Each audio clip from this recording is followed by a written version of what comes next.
take the blue pill. The story ends. You wake up in your bed and believe whatever you want to believe. You take the red pill. You stay in Wonderland. And I show you how deep the rabbit hole goes.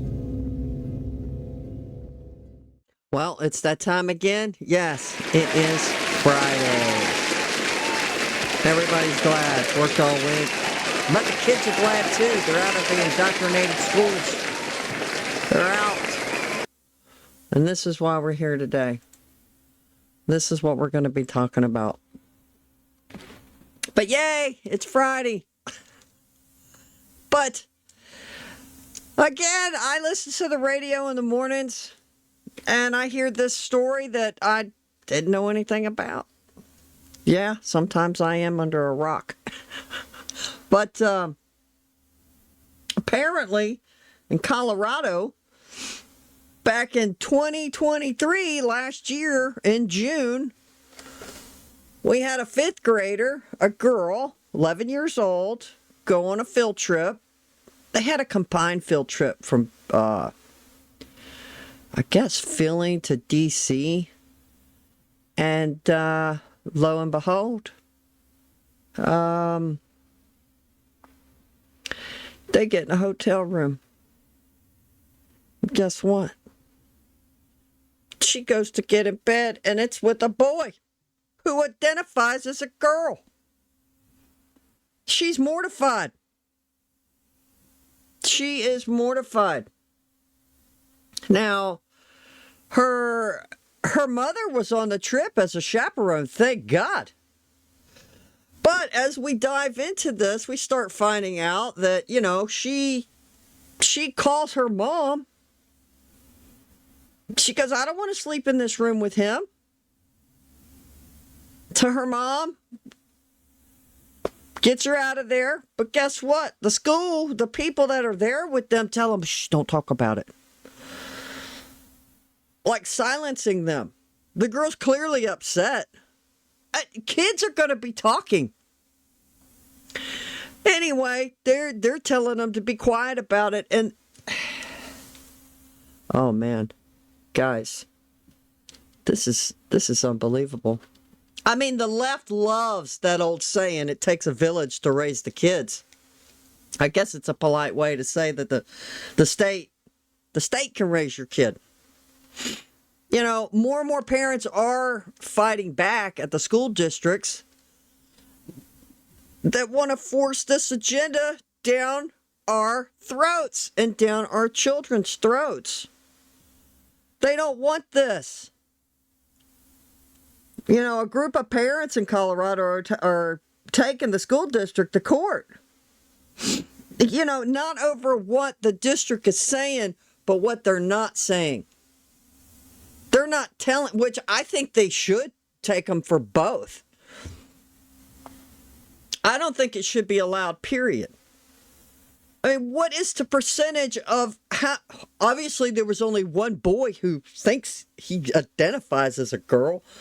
One kid out of the whole, how many went on this field trip. So they got to accommodate this one kid and everybody's going to dance and tiptoe around him? Are you serious?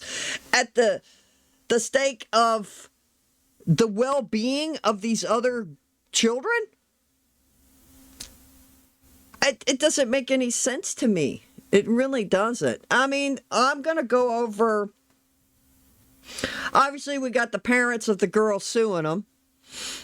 I've got a clip of Riley Gaines, which I think she plays into this because of the men in sports, in women's locker rooms.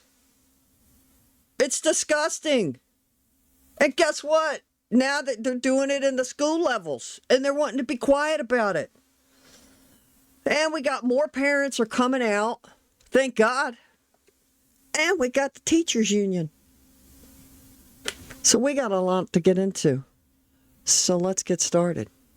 All right, first up, we'll go over a tweet from Alliance Defending Freedom. Found them on Twitter.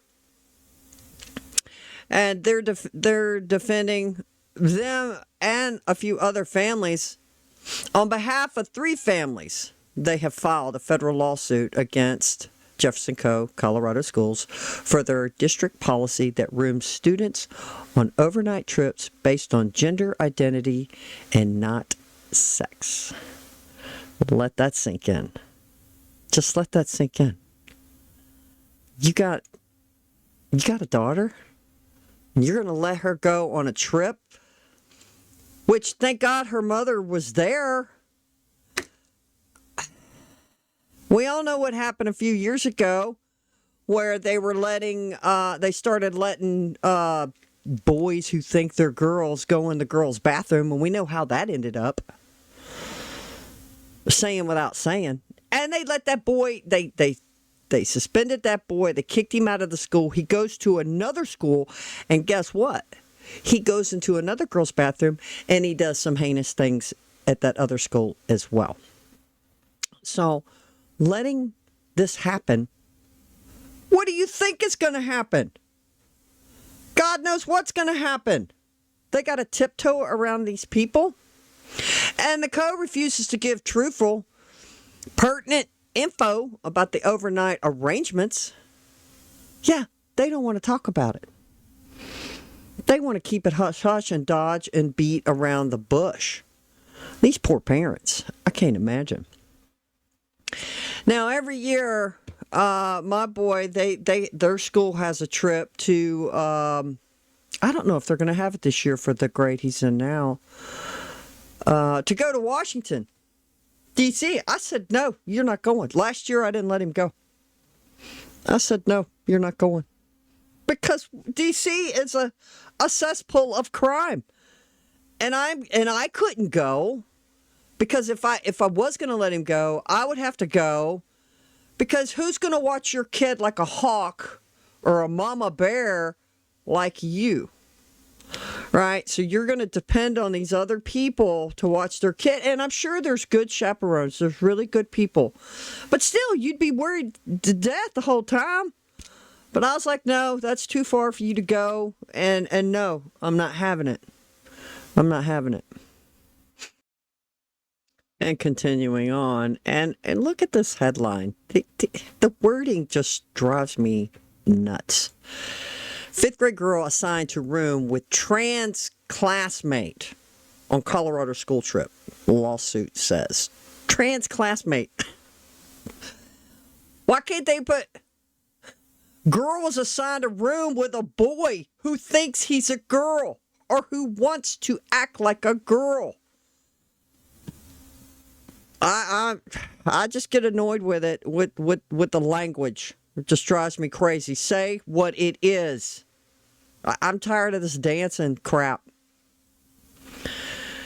Are y'all getting all of this? Let me make sure this is all in there where you can read it. Yeah, it's in there good. I mean, Jefferson County High School, a Colorado school district, allegedly. I mean, this little girl calls her mom in a panic. She goes to a bathroom. She sees that he's a boy in her room, her hotel room. Calls her mom. Thank God her mom's there, right? But this says allegedly assigned a biological female 5th grader. Why they have to say that? Biological female 5th grader to sleep in the same bed as a transgender. So they can't say he's a biological male, but they're saying she's a biological female. This is what drives me nuts, people. During an overnight stay at a trip. Now here, the Jefferson County Schools assigned the 5th grader, referred to as DW, to a room with the biological male. Now they're saying it. Called KEM. All right, so, they don't want to say their names. During a trip to Philadelphia and Washington, D.C.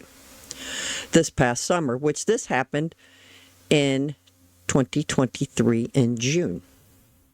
Now, they're just now getting the lawsuit out. I mean, it takes a long time for things to go through court.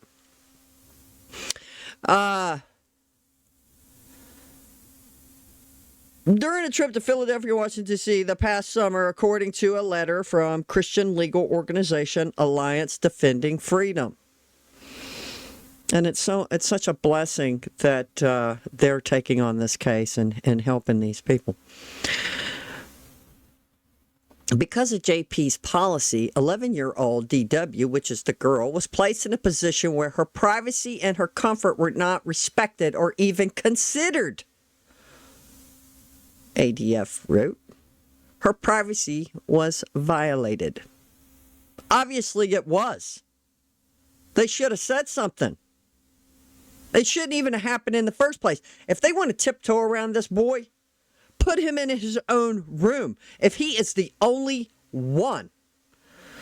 Now, there was something else I read. I'm not sure if it's in the rest of this article where they were saying that they want to try to put people where they feel comfortable. Well, obviously, the majority is not comfortable with it. He should have been put by himself in a room with a teacher, a male teacher, I guess, I don't know, but not with the other girls. DW allegedly learned about KM's gender identity the first night of the trip, becoming immediately uncomfortable. Yeah, she was mortified. Was sharing a bed. It's not, folks, it's not that they were in the same room. She was going to have to share a bed with him. With a biological male. After chaperones unsuccessfully tried to remove the biological female to a different bed, DW called her mother, who asked for a room change. Now, why was it unsuccessful? Why did not whoever these chaperones were, which I'm assuming her mother was a chaperone, why was it unsuccessful? Why didn't they immediately call her mother and say, you need to come get her, let her stay in the room with you? Whatever, right? ADF argues KM's privacy and feelings were where JP's employees are primary concern. So the boy is their primary concern. Not the girls that were in the room. We're talking majority here. Not that wasn't their concern. Their concern was making him comfortable. Which it's all BS.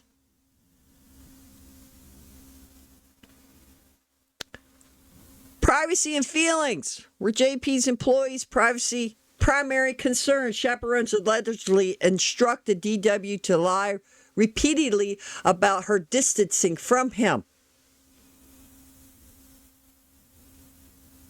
That's insane. Shut up.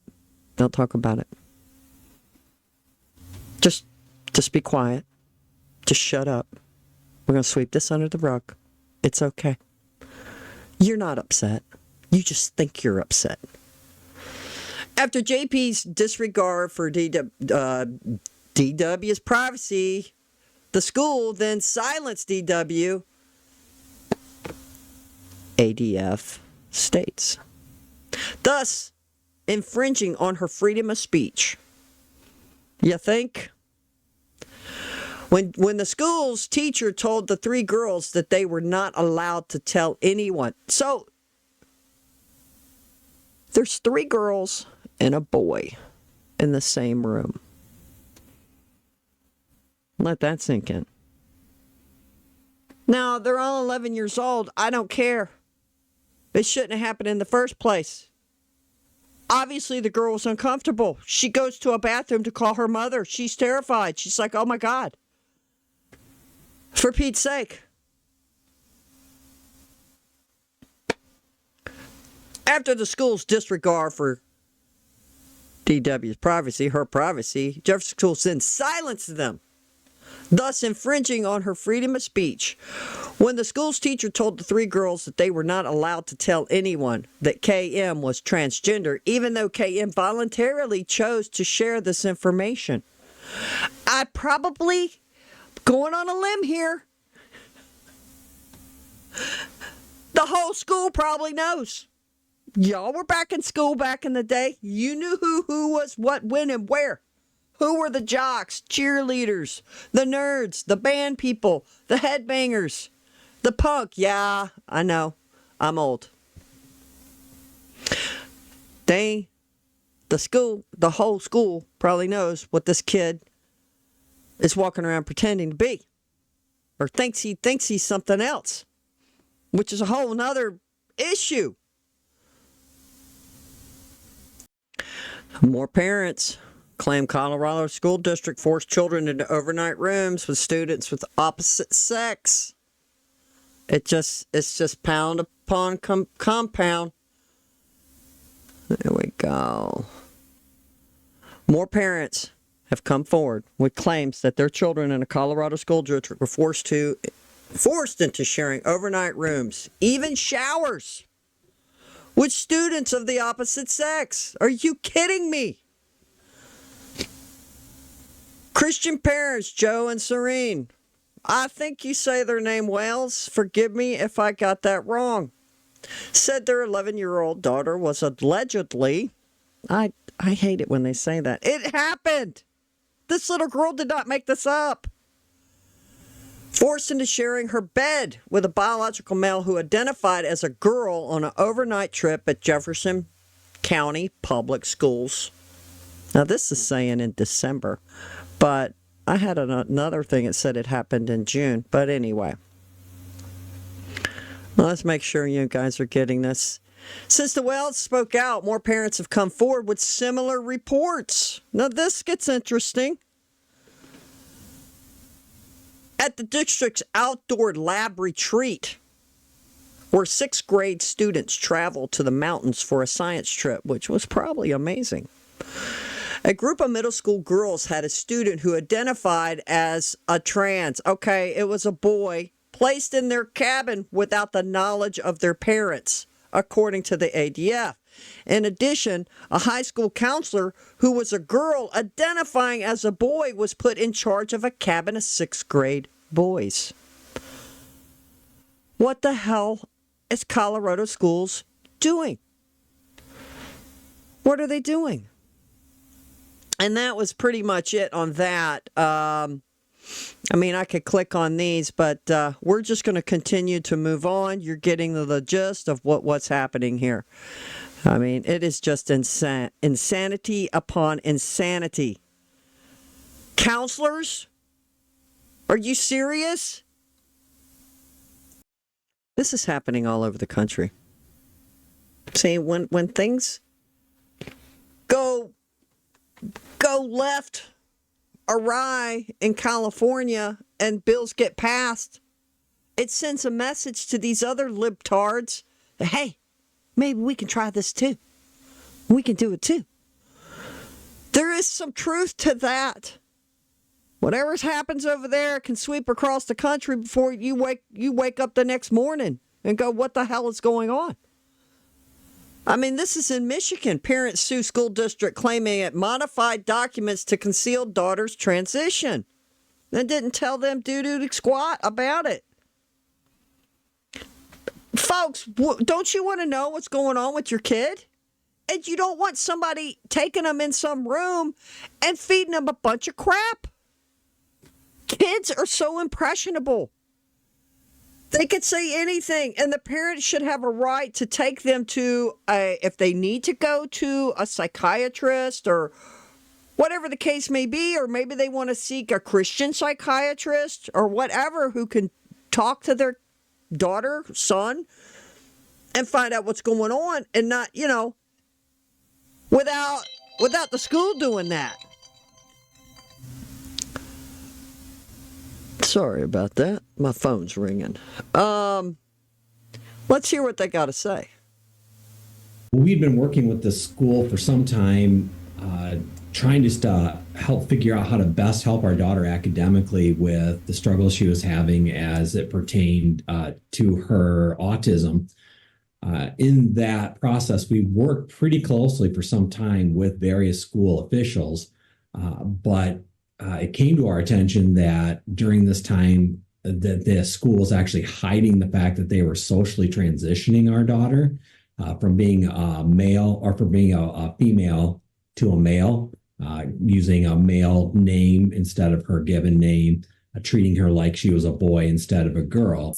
And the school went so far as to actually alter documents. So the documents that went home to the Meads, they would erase the male name and male pronouns and put back in her female name and her female pronouns to hide that information. And so this To hide that information. But so it's teaching kids not only, oh, we're protecting you because this is a sensitive issue, but it's teaching them to lie to her parents. What kind of message does that send? It's disturbing. The social transition went on for go. several months before the Meads realized what was happening. And they found out because when the counselor went through to change documents, she missed one. And so one went home with the male name and male pronouns. And so that led the Meads to discover what was going on. We were working very closely with the school to try and come up with a plan for her because her grades were she was failing. So she was struggling academically. She was struggling emotionally. She had high anxiety. She was depressed. Most days she was pretty sad. And we were feeling a little bit desperate on what can we do to help our daughter? So I was working with the counselor who was then explaining all of this information to the teacher, sharing information from them, confidential information. So the counselor and I had a relationship and I trusted her. I was sharing confident information so that we could help support our daughter. And our trust was broken when they hid this information from us. And this was hurting our daughter. Without this critical information, we were not able to help her like we should have been able to help her. I mean, I'm not a psychiatrist, but I'm going to go out on another limb here. So she's saying that her daughter is just really depressed and sad, and she's struggling in her academics. But do you think, in the first onset of her talking to her counselor, that maybe she was a little down, but then now they're getting her, well, maybe you're not what you're supposed to be. So they put this idea in her head. I'm just going on a limb here. I'm just speculating. So they start telling her this. We'll start acting this way. We'll call you a different name here at school. We'll do this and this and that. But guess what, people? Apparently, it made her worse. Because now she's having to hide something from her parents, which I'm sure lying can be stressful. It's insanity, and especially for a child. And they're telling her to conceal this from her parents, and they're going to be complicit with it. I think it just made it worse. we know our daughter best. We love our daughter more than anyone. And that was very important for us to know that so that we could help her thrive. And they were hiding this from us. This is critical information. This is life-changing information that they were keeping from us intentionally. For a school to hide information from parents about their child, especially something as difficult for a kid as their identity or struggling with their identity. Parents have the fundamental freedom to direct the upbringing, education of their children. And the Supreme Court has repeatedly confirmed that. And that means that parents need the information to be able to do that well. This involves upbringing, education, medical decision-making down the road, because a child who is socially transitioned at school is more likely to seek other medical interventions down the road that are going to have lifelong consequences. And the school, when called on their actions, just threw up their hands and said it was their policy to do so. And when the Meads met with them and tried to challenge what was going on and ask them to stop, the school said they wouldn't stop because they had to. This was policy. And that's something we're seeing around the country. And I think a court's going to step in and stop that, because schools shouldn't be making these decisions for parents. So There needs to be some laws passed because the schools get money from the federal government for per student, whether it's like 12,000, whatever the case may be. I don't even, let me get off of here. Boom, we're gonna do that. We've okay, we can look at this. That's the article I clicked on. I'm gonna put a lot of these in the description. Sorry about that, guys, but I'm having to do all this by myself. I don't have a tech. Pull up that article. Pull that down. Thank you. Do this. Do that. The federal government pays the schools per child. So that's a lot of money. They should cut the funding if they pass these bills, which I hope they do. They pass these bills and say, look, if you don't knock it off, we're going to stop giving you money. What else are you going to do? Let me know in the comments. All right, moving on to the next segment. Well, it just keeps getting better and better. Colorado teachers told how to covertly survey students on gender identities. It's a covert operation, people. It's a covert operation. And there's the school. It's a good-looking school. Look at that, Bill 1829.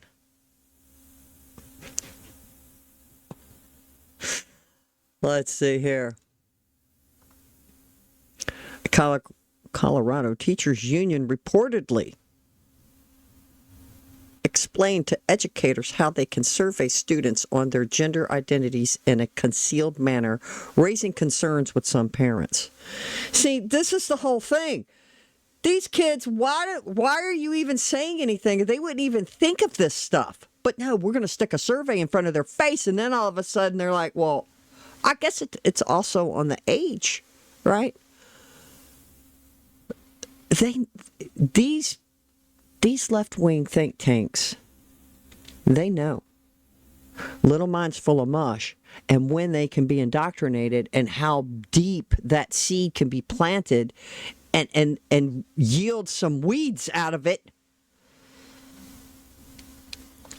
Administrators at the Jeffco Public Schools have instructed teachers to refrain from asking students for their preferred pronouns.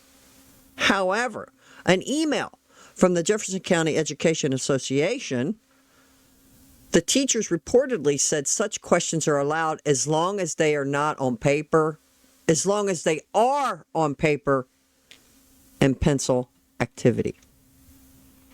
Probably because they can be destroyed. Any digital recordings are more permanent and may be requested under federal law. The email reportedly read, "This is insane.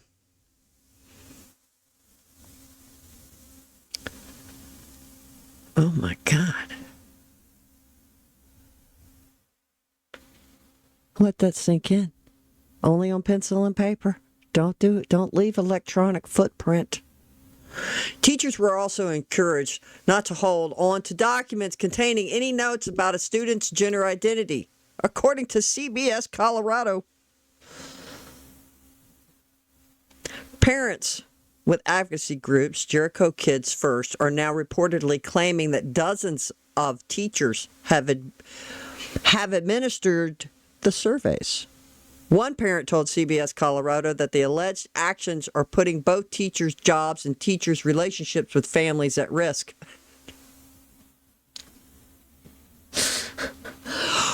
Well, either I'm going to piss off the parents or I'm going to piss off my boss. What do I do? Well, you need to do the right thing and just not do it at all.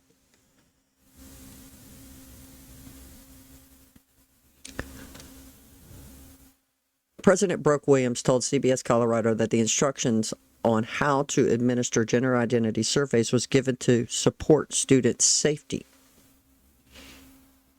How does that support their safety? Tell me, because I don't know. By allowing students an optional avenue to share their preferred pronouns while maintaining student privacy, we can be better assured that students feel safe, respected, and validated, said Williams. Transgender and gender non-conforming students have the right to discuss and express their gender identity and expression openly, and to decide when and with whom and how much to share private information. Well, duh.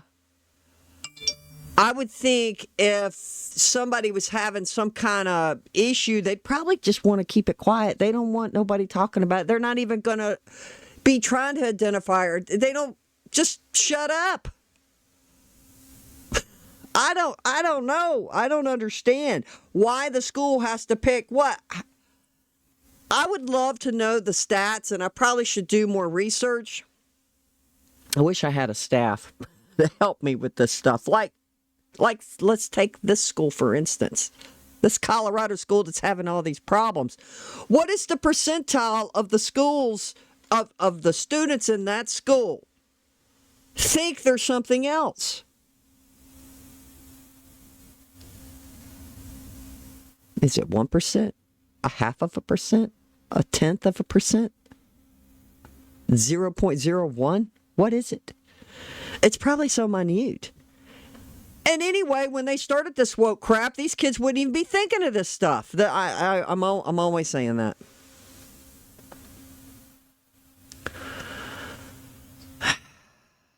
A spokesperson for the school told Crisis in the Classroom, yeah, there's a crisis, all right. And that district sent guidance to all district employees regarding the use of written surveys to get to know students. This was last month. I'm not sure when this article was posted, but it doesn't matter. It's still happening all over. That guidance reinforced Jericho's strong belief in the importance of schools creating a sense of belonging for students, which means knowing and honoring students' identities, said the spokesperson. The guidance also specifically stated that state and federal law prohibits making the collection of protecting information on a survey mandatory, and that even when surveys requested protected information are voluntary, they must be provided to parents or at least 2 weeks in advance to allow parents to opt out. The communications also outlined Family Education Rights and Privacy Act's requirements, which include that written documents like forms and surveys are educated records, and parents and guardians have a right to view their students' education records upon request. Of course they do.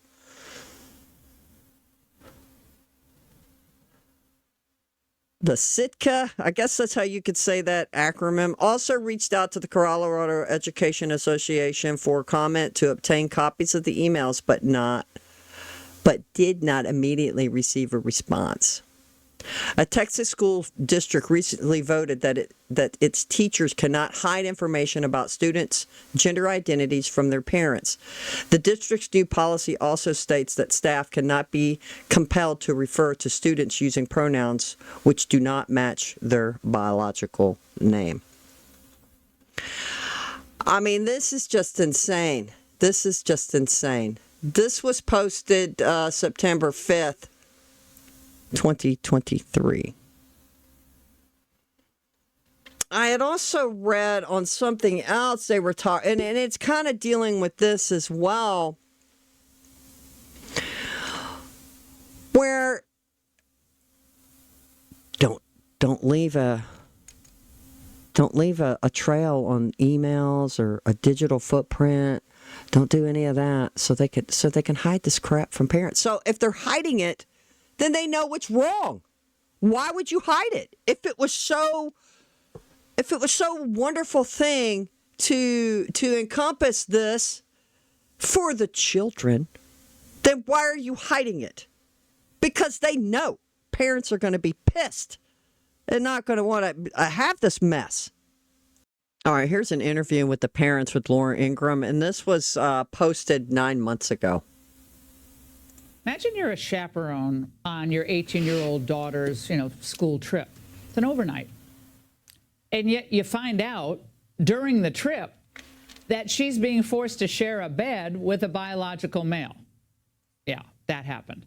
Serena Wales doesn't have to imagine this scenario. It did happen to her and her family. She says her daughter called her in a panic from the bathroom of the hotel saying that she didn't want to share a bed with a biological boy, no matter how much they got along.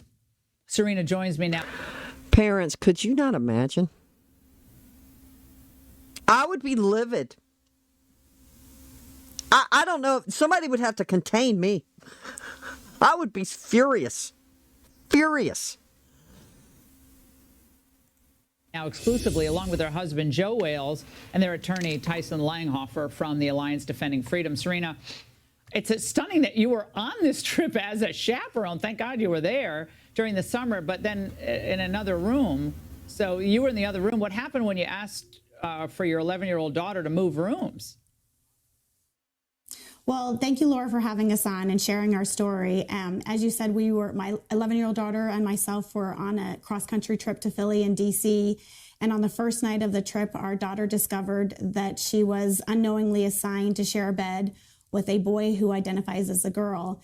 And I just want to point out that we love our principal, we love our school, we love our teachers, but what we don't love is this district policy that doesn't allow all students to feel comfortable and secure and protected, and it doesn't allow all parents to protect their children and guide them the best way they see fit. And that's what we felt we were lacking on this trip. Well, Joe, your wife is a lot nicer than I would be in this circumstance. She's a way lot nicer than I would be. Wow. I'm impressed with her calmness, but to me, it's not about whether someone's nice or not. You know, most people are nice. Most people are nice people. Your daughter is going to be in a bed with a boy. Mm-hmm. And this is when your wife is on the trip. These facts are so mind-blowing to me. I can't even believe them. But, Joe, at this point, you know, did you consider pulling your daughter out of the trip and just saying, we're out of here? I mean, you weren't there, but at that point, I would have hit the road and probably moved schools. But that's just me. Yeah, honestly, that was my first reaction. And as we sat and we talked about it, we didn't want to take the trip away from our daughter. She didn't do anything wrong. We didn't do anything wrong. So we didn't want to take the trip from her. She looked forward to the trip for quite some time. So we wanted to make sure she was able to enjoy her trip. Well, Tyson, I understand that. You're the attorney for Alliance Defending Freedom. You do great work, by the way. And these parents are trying to balance, you know, having a normal experience for their daughter and this district policy that requires treating everybody, and, you know, everyone's equal, no one's different. What do you do? Well, you do what they did, which is call Alliance Defending Freedom and stand up for their daughter. And so what we're asking the school to do is to tell parents what the policy is, one, and two, to allow the parents to opt their children out if if they find out that their daughter, their 11-year-old daughter, is going to be sleeping in a same bed with a boy. Well, I think the parents in Colorado at that school know what the policy is now. Wouldn't you think? Well, hell, they're going on a trip. They're going to be staying in a hotel room. We know. Well, parents can call up. Yeah, I'm going to let little Jane go, but she better not be in a room with a boy. You know how you get the permission slips? You could just write it real big. She better not be in a room with a boy. I'm letting you know right now because they already know what the policies are. They had to find out the hard way. That's wrong. Why do you have to opt? I mean, it seems like, why do you have to opt out? This should not even be a question at all. Exactly. It absolutely should not be a question. I agree with that. But if the school is going to have this policy, they absolutely should not be able to hide this information from parents. Oh, they're hiding it. And Serena, what happened when you asked to have your daughter move rooms? Briefly, what happened? Well, she actually, when we were able to finally do it, she and I were not able to discuss what happened with anybody else on the trip. We were told to hide it to protect all of the students that were on the trip. What? Wait a second. They're trying to control your freedom of expression as your daughter's expression and your concern. Joe. I think they knew right away this was going to open up a firestorm. Be quiet. Let's just keep it down. Maybe they were hoping that the parents would be quiet about it. I know they had to be thinking, why would they tell them to be quiet? If this is again, I'm going to say it, if this was such a harmonious, good thing that they're doing for the children, Why lie, hide? Don't leave a data footprint. Only paper, pencil. It's insane. It's like, what, 1984? Are the Nazis telling their kids, tell on your neighbor, tell on your parents. Now this is hide this, hide that, hide this. Hide your kids, hide your wife. Your thoughts here? I guess you can't speak about it. This is, this is, the CCP land. You can't speak the truths anymore. Right. Right. Well, we were, like you mentioned, I wasn't on the trip. I was finding out. I was here at home with my other two children, and our daughter called us or called me and told me what was going on. I called Serena, asked, is this really what's happening? And she confirmed the story. And from there, we started trying to figure out how we were going to address this issue. And we do feel like it's a story that needs to be told. We think all kids deserve respect and privacy, but it needs to be applied equally to all children. And this policy, the way it is right now, is very one-sided. Well, all of you, Alliance Defending Freedom, fantastic work. Thank you for doing what you're doing. Joe, Serena, thank you for telling your story. That's it for us tonight.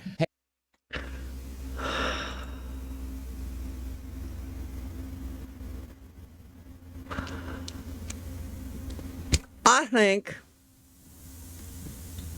we need a federally mandate. Let's mandate something that's good, since they love to mandate crap. I know Bush tried to do it.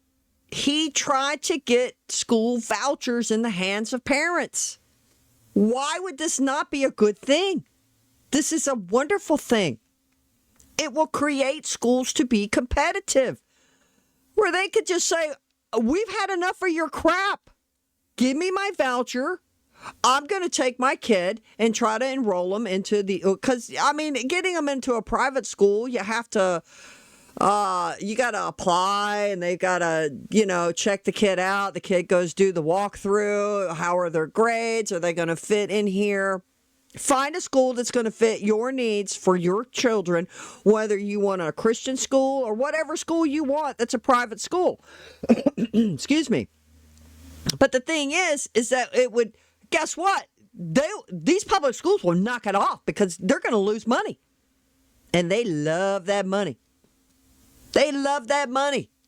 Let's take how many hundreds of kids are in that school, and each of them are getting like 12, 13K a pop per student. That's a lot of money. They want your kid in school every day. But if we had vouchers where you, the parent, you decide what school you want your kid to go to.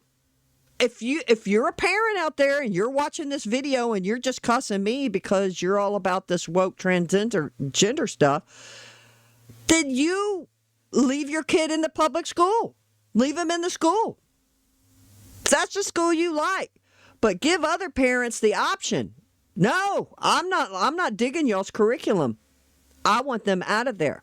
They're not. This school was not following my values, and my values at this point is I want them to learn how to read. I want them to learn how to write. I want them to know something about science. It's as basic as that. Teach the correct history, not some fabricated ideological twisting of history.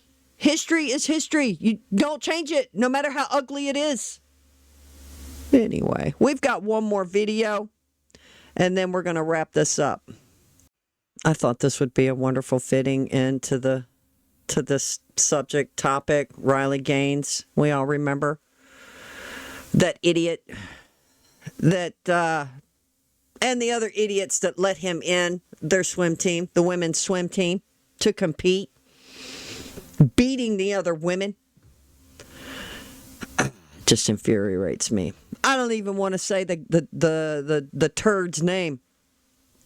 But him in the locker rooms with the women, changing his clothes and all of this crap.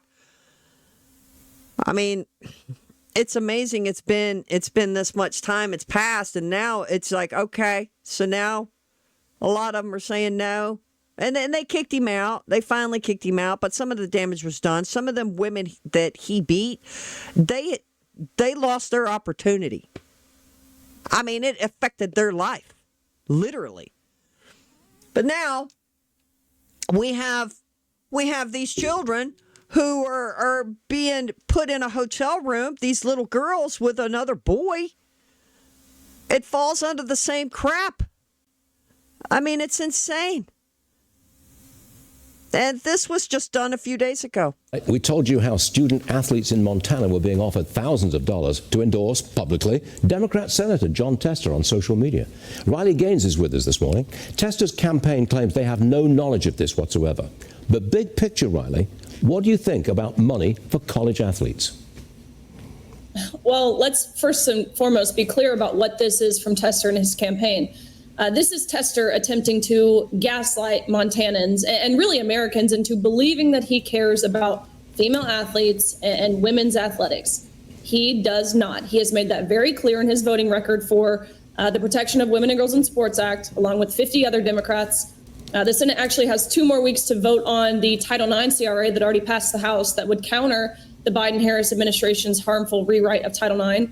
But I imagine they won't vote because Democrats don't want to be on the record saying they oppose biological reality and, frankly, common sense. Who is offering money to student athletes if they endorse publicly Jon Tester? Who's offering the money? Well, Tester said his campaign has no knowledge of this. Right. But So of who's course offering they the money? don't because they have. Well, I believe it's his campaign. But they've been caught at this point, and so they're saying they have no knowledge of this. I believe his campaign does know about this. I think they did. They wrote it all with pencil on paper. Just like the surveys for the kids. So his campaign, he wrote all on pencil and paper so that they could just, this message will self-destruct. And get them to go do that. If they find out that they did that, I mean, that's in big time trouble there. I mean, because they can be, well, we're going to pay you to vote? Dang. But yeah, they wrote it on pencil and paper, people. Okay.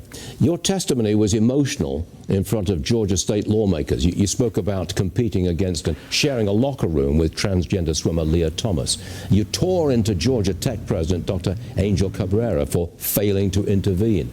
Riley, again, big picture, please. Are you winning the battle to keep biological men out of women's sports? Big picture, absolutely.